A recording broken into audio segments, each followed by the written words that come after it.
Politics no more. এই 1 2 3 4 রাজশাহীর প্রকৌশল ও প্রযুক্তি বিশ্ববিদ্যালয় রুয়েটের ছাত্র রাজনীতি বন্ধের দাবিতে বিক্ষোভ করেছে শিক্ষার্থীরা।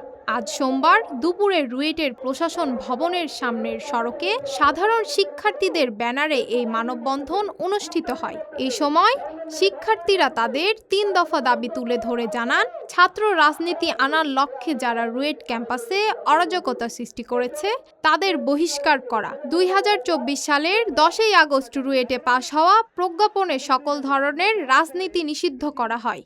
এর সপক্ষে প্রশাসনের সঠিক জবাবদিহিতা এবং রুয়েটে ছাত্র রাজনীতি থাকবে কিনা এর জন্য নির্বাচনকালীন কমিটি গঠন করে প্রশাসনকে ১৫ দিনের মধ্যে গণভোটের আয়োজন করতে হবে। আমাদের প্রশাসনের কাছে আমাদের ৩ নম্বর দাবি থাকবে, প্রশাসন একটি নির্বাচনকালীন কমিটি করবে এবং সেই কমিটির আন্ডারে একটি গণভোট আয়োজন করবে রুয়েটের শিক্ষার্থীদের জন্য।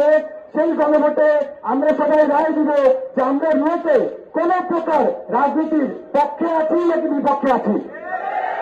আমরা যদি জিতে যাই তাহলে এই রুয়েটে আর কোন রাজনীতি চলতে দেওয়া হবে না, কোন ধরনের গুপ্ত সূত্র প্রকাশের রাজনীতি এই রুয়েটে চলবে না। এর আগে রবিবার দিবাগত রাতে রুয়েট লাইব্রেরির সামনে ছাত্র রাজনীতি বন্ধের দাবিতে ঝোলানো একটি ব্যানার ছিঁড়ে ফেলা হয়। এরপর সাধারণ শিক্ষার্থীদের সাথে রুয়েটের ছাত্র দলের মধ্যে উত্তেজনার সৃষ্টি হয়। এদিকে রুয়েট শাখা ছাত্র দলের দাবি, ছাত্রলীগ ও শিবিরের গুপ্ত সদস্যরা এই প্রচারণার সাথে সম্পৃক্ত।